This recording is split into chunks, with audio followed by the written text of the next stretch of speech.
Quickly brief me about yourself, your academic background, school में 10th 12th में क्या percentage था, एकेडमिक क्या था आपका, और एमसीए का आइडिया कैसे आया?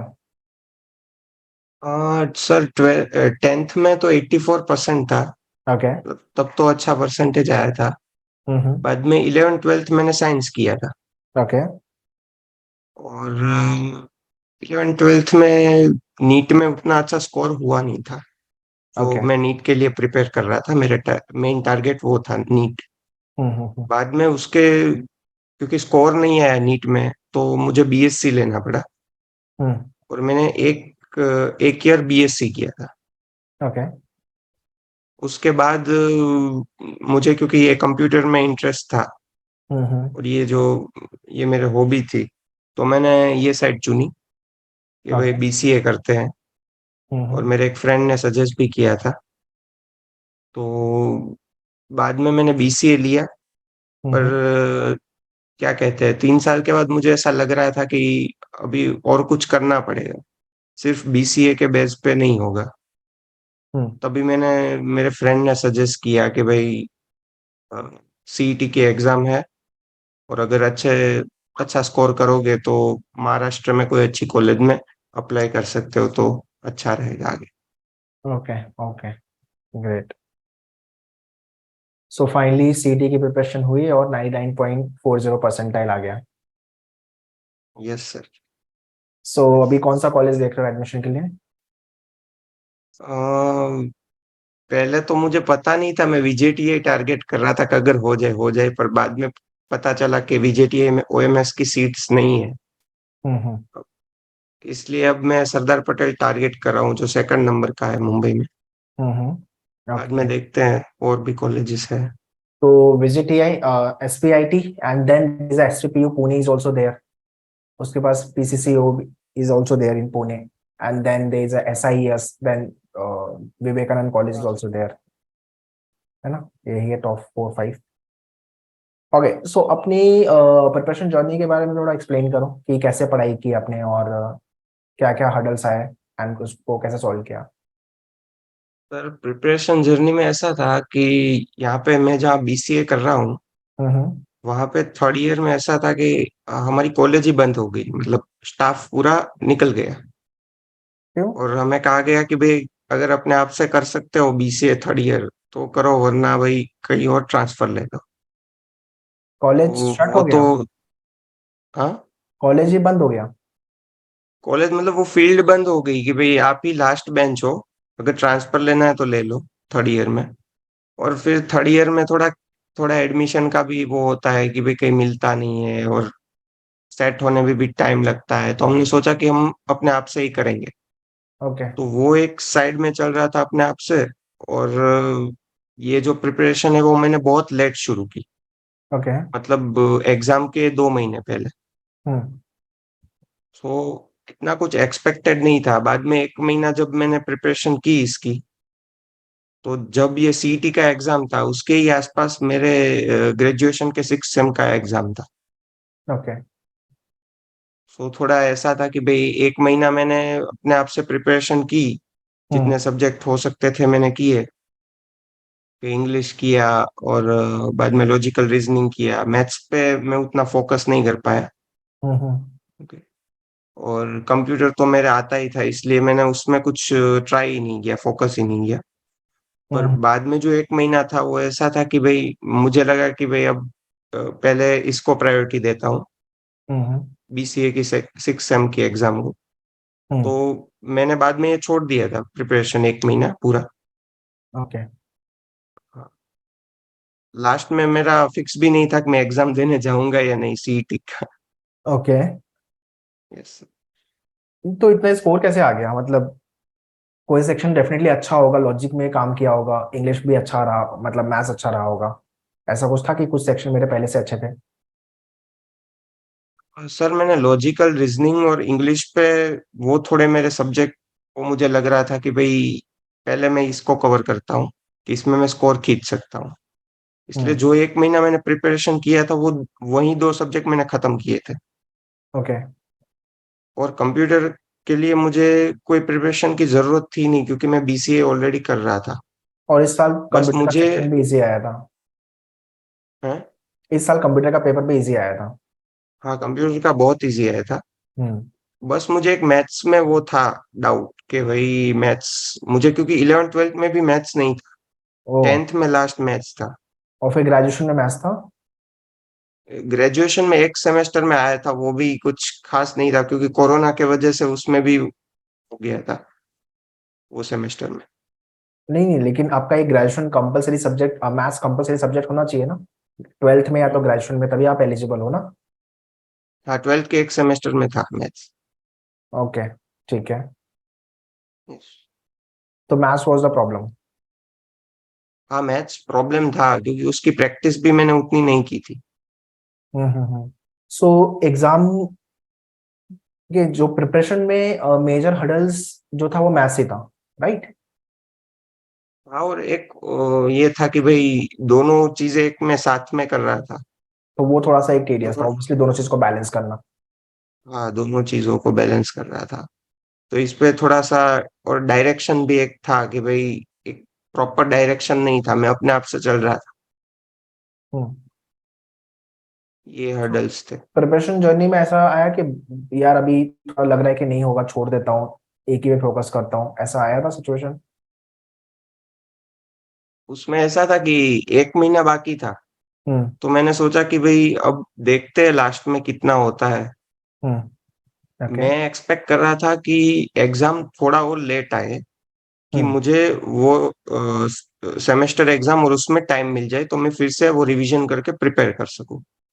पर ओके। उल्टा उससे 5 6 दिन पहले ही आया।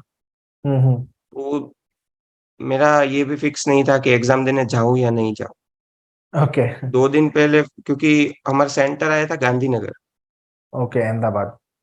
अहमदाबाद। हाँ, तो वो एक दिन जाने में एक दिन आने में, ऐसे 2 दिन तो वैसे ही चले जाते हैं। हम्म। तो बाद में मैंने 2 दिन, 1 2 दिन पहले ही फिक्स किया कि नहीं भाई एग्जाम तो दूंगा, 1 महीना प्रिपेयर किया है हम्म। तो वेस्ट तो नहीं जाने दे सकता। हम्म। बाद में देखा जाएगा जो भी स्कोर आए। तो हाँ, ये था कि भाई तभी ऐसा था कि भाई नहीं देता हूँ, गिव अप कर देता हूँ। ओके, बट अच्छा वो आपने दे दिया एंड हो गया। बस हो गया। एग्जाम, आई मीन जो आपका एग्जाम डे के एक दिन पहले वाला एक्सपीरियंस शेयर करोगे। लाइक गांधीनगर सेंटर आया था तो आप घर से कैसे निकले और कितना टाइम लगा और क्या क्या उसमें हर्डल्स आए। यहाँ से 7 8 कलाक लगते हैं। घंटे, ओके, 7 to 8 आवर्स। हाँ, 7 8 घंटे लगते हैं। और यहाँ से मैं अगले दिन ही शायद बस में बैठा था, ओके। या उससे, हाँ। तो मैंने 7 8 घंटे बस के हुए और सुबह में वहां पे 5 6 बजे शायद पहुंचा हूँगा अहमदाबाद। ओके। और सेंटर था गांधीनगर। ओके। वो कुछ ज्यादा टाइम था नहीं, मैं वहां पे पहुंचा सेंटर पे हम्म। और 1 2 घंटे वेट किया। बट कोई रिवीजन का ऐसा टाइम मिला नहीं था अगले अगले दिन भी, मतलब। वो टायर्डनेस वाली फीलिंग आ गई थी कि यार एग्जाम सेंटर तक पहुंचते पहुंचते थक गए, या वहां पे कहीं पे स्टे लिया था आपने। मैंने स्टे लिया था एक रिश्तेदार के वहां पे। पर अच्छा फिर ये। भी ऐसा हो रहा था कि भी पूरी रात ट्रैवलिंग और वो स्लीपिंग बस थी, नींद तो आती नहीं है। ऑब्वियसली। तो ऐसा था कि भाई थकान लगी है, पर ठीक है। ओके। सो एग्जाम डे जब भी central, I mean exam centre hall में जब भी पहुंचे और एग्जाम जब चालू हुआ तो वहां पे क्या एक्सपीरियंस था एग्जैक्टली। एग्जाम सेंटर पे मेरा माइंड में यही था कि हम्म। भाई प्रिपरेशन जितना भी हुआ है उस पे थोड़ा क्या कहते हैं कॉन्फिडेंट रह के, जितना भी आता है उतना अच्छे से अटेम्प्ट करूँ, और एक एक क्वेश्चन पे पूरा टाइम दूं, हम्म। कि रश ना करूँ किसी भी चीज में। बाद में फिर भले मार्क ना आए जो भी हो, पर अगर ये टाइम है तो ये टाइम में अच्छे से एक एक क्वेश्चन को हैंडल करूँ, हम्म। एक एक को टाइम दूं पूरी तरह से और सोच के मैं अपना आंसर करूँ कोई भी। क्योंकि प्रिपरेशन उतना लास्ट में नहीं था तो मुझे इतना कोई प्रेशर नहीं था ओके। कि मैंने इतना प्रिपरेशन किया, अगर नहीं आया हम्म। तो मैंने सोचा अगर प्रेशर नहीं है तो फिर अच्छे से करते हैं, जितना भी आएगा देखा जाएगा। आई थिंक ये एक बेस्ट पार्ट हुआ आपका कि you haven't taking the that load की टेंशन प्रेशर पैनिक नहीं भाई, जो है आराम से लिखूंगा, वो प्रेशर आपने हटा ही दिया। तो अब वो सिचुएशन में आ गया कि मुझे बिंदास अब मुझे पेपर अटेम्प्ट करना है, तो वो एक आपका जो एटीट्यूड था, आई थिंक वो रोल प्ले काफी अच्छा किया यहाँ पे। यस सर, हाँ, तो मुझे भी यही एग्जाम लगता है। तो एग्जाम के पहले वाला जो फीलिंग था और एग्जाम पेपर लिखने के बाद, खत्म होने के बाद जो फीलिंग थी, वो कैसी फीलिंग थी, मतलब पेपर खत्म होने के बाद? एग्जाम के पहले ऐसा था कि मेरे एक फ्रेंड ने बताया था कि वे उसने लॉ की तैयारी की थी। अच्छा। तो उसने बताया था कि भाई एग्जाम आता है बहुत हार्ड, ऐसा है, मैंने तो कभी दिया नहीं। तो हम्म। मुझे थोड़ा वो एक मन में था कि हार्ड होगा। बट क्योंकि मैंने जैसे बताया, मुझे कोई प्रेशर नहीं था, जस्ट ये था कि अटेम्प्ट अच्छे से करना है।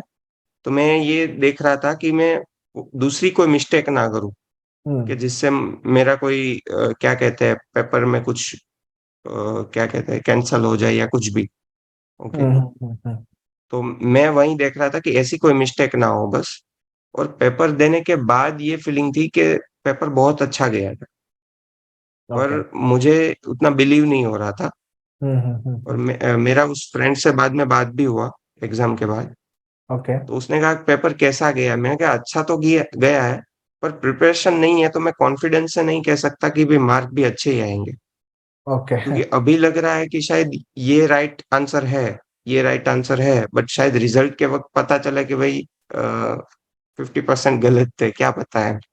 राइट, राइट, तो उस वक्त भी मेरा ऐसा ही था कि देखते हैं, दे तो दिया है अच्छे से, अब राइट। देखते हैं जो भी रिजल्ट आएगा। What last question, what tips or suggestion you want to give to upcoming year aspirant, जितने लोग नेक्स्ट ईयर 24 25 के लिए प्लान कर रहे हैं, उनको क्या टिप सजेशन दोगे आप? उनके सीडी की प्रिपरेशन से लेके और भी क्या गाइडलाइंस दोगे? प्रिपरेशन में सर, पहले तो जो सब्जेक्ट पे आपकी पकड़ है कि भाई ये सब्जेक्ट तो मैं पूरी तरह कवर कर सकता हूँ, मतलब इसमें से मैं एक भी मार्क नहीं जाने दूंगा, ओके। पहले वो कंप्लीट करना चाहिए। हम्म। ओके। और जो सब्जेक्ट हार्ड लग रहा है वो भी करना चाहिए, बट वो अपनी तरीके से, मैं कितने मार्क इसमें से ले सकता हूँ, कितने टॉपिक्स में कवर कर सकता हूँ। हम्म। और दूसरा कि भाई जैसे मैंने एग्जाम दिया, मुझे लगता है कोई लोड के बिना ही एग्जाम देना चाहिए, कि भाई हम्म। सेंटर पे पहुंचे, बाद में कोई मिस्टेक नहीं करना है। और जितना भी टाइम है पूरा एक एक क्वेश्चन को देना है, क्योंकि अगर रश करोगे टाइम बचेगा आपके पास, तो वो राइट। टाइम वेस्ट होगा, उसका कोई मतलब है नहीं। हम्म। हाँ सर, तो यही है। So guys, start your early preparation and don't take pressure, panic मत हो, आराम से पढ़ाई करो और सिलेबस पूरा कवर करो, टेस्ट लिखो, एनालिसिस करो एंड हाँ, एग्जाम वाले दिन ही फ्री माइंड होके जाओ, सो दैट आप एग्जाम में अच्छे से पेपर लिख पाओगे। आपने पूरे साल अगर पढ़ाई की है बट एग्जामिनेशन हॉल में जाके आप टेंशन में आ गए, प्रेशर में आ गए, तो पेपर आप खराब कर दोगे। मतलब आता हुआ क्वेश्चन यस भी सर। हाई चांस है कि गलत हो जाए। तो ये सब चीजें ध्यान देनी है, which we have learn from the this podcast, which explain by Dev. So Dev is from Gujarat and OMS student, 99.40 percentile, and now he will be getting into the top MCA colleges through his percentile 99.40, मतलब SPIT and other colleges के लिए he is targeting. So they once again congratulations for your score and all the very best for thank your you sir. career. Yeah, thank you sir. you're welcome. Yeah, bye bye. Take care. Bye. God bless.